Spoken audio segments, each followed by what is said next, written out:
अब्दुल अपने ऊपर लगे 7 लाख के भारी भरकम जुर्माना देख बिलख बिलख कर रो रहा था। तभी योगी जी ने उसके सर पर हाथ फेरा और कहा, पगले, सब तोड़ फोड़ तू अकेला तो नहीं ना कर रहा था, मगर फोटो बस तेरी साफ आई है। जो साथ में तोड़ रहे थे उनका नाम बता, तेरे जुर्माना की रकम बंट जाएगी और जुर्माना कम हो जाएगा। अब्दुल की आंखों में चमक आ गई। वो चीख के बोला, मौलाना सादिक, जुम्मन चाचा, रिजवान आफताब, सुहेल, नसीम, करीम, मौलाना फजलू एंड 500 अदर्स। योगी जी मुस्कराए। शाबाश, अब तेरा जुर्माना 1395 हो गया। कुछ और नाम याद आए तो बताना, जुर्माना राशि और घट जाएगा। अब्दुल की आंखों में फिर से चमक आ गई और चीख के बोला, अब्बू and my 10 brother with whole मोहल्ला। योगी जी शाबाश, अब तुम्हारा जुर्माना बस 500 रुपया है।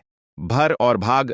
अब्दुल योगी सरकार की जय करता हुआ घर गया तो देखा पूरा मोहल्ला मौलाना सादिक के साथ जुर्माना भरने थाने जा रहा था। जाएंगे। इसे डिफ्यूजन ऑफ रिस्पॉन्सिबिलिटी, उत्तरदायित्व का प्रसार कहा जाता है। यानी जब कई लोग एक साथ अपराध कर रहे होते हैं तो कोई भी खुद को व्यक्तिगत रूप से जिम्मेदार नहीं मानता, लेकिन जब प्रशासन भीड़ में से किसी एक को पकड़ लेता है और उसे पूरी जिम्मेदारी देने लगता है तो उसकी मानसिकता बदल जाती है। असर, पकड़े गए व्यक्ति को यह एहसास होता है कि सारा जुर्म उसी के सिर पर आ सकता है। इससे वह घबरा जाता है और अपनी सजा कम करवाने के लिए अन्य अपराधियों के नाम बताने लगता है। जब कोई अपराधी अपने ही साथियों के नाम बताने लगता है तो अपराधी समूह में अविश्वास बढ़ता है और भविष्य में वे ऐसे अपराध करने से कतराने लगते हैं। दुनिया भर में कानूनी सौदेबाजी, प्ली बार्गेनिंग का प्रचलन है। इसमें किसी अपराधी को कम सजा का प्रलोभन देकर उससे अन्य अपराधियों की जानकारी ली जाती है।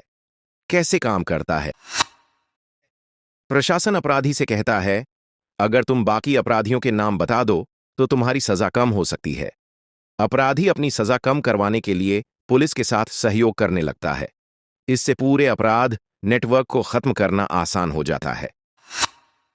इसका प्रभाव, अपराधी अपने ही साथियों के खिलाफ गवाह बन जाता है।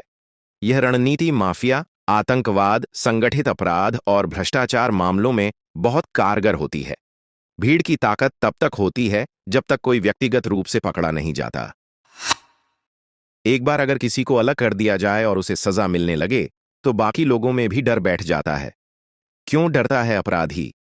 दंगाइयों को यह लगता है कि प्रशासन पूरी भीड़ को सजा नहीं दे सकता, लेकिन जब एक को पकड़कर सख्त सजा दी जाती है तो बाकी लोग डरने लगते हैं।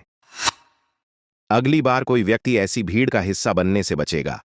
जब किसी भीड़ में अपराध होता है तो वे एक दूसरे का बचाव करते हैं, लेकिन जब किसी एक को पकड़ लिया जाता है और कहा जाता है कि अगर तुम दूसरों के नाम बता दो तो तुम्हारा जुर्माना कम हो जाएगा, तो समूह एकता टूट जाती है। इसका असर, भीड़ के लोग एक दूसरे पर भरोसा करना बंद कर देते हैं। अपराधी एक दूसरे को फंसाने लगते हैं ताकि खुद बच सकें। प्रशासन को अपराधियों को अलग अलग पकड़ने में आसानी होती है। समूह अपराध में व्यक्तिगत जिम्मेदारी कैसे तय की जाए?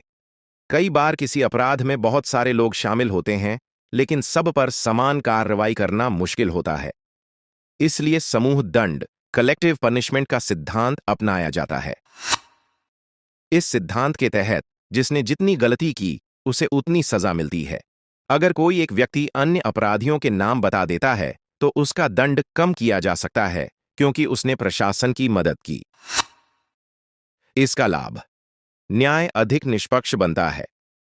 अपराध करने वाले लोग एक दूसरे को छिपाने की जगह उजागर करने लगते हैं। भविष्य में अपराध करने से पहले लोग डरेंगे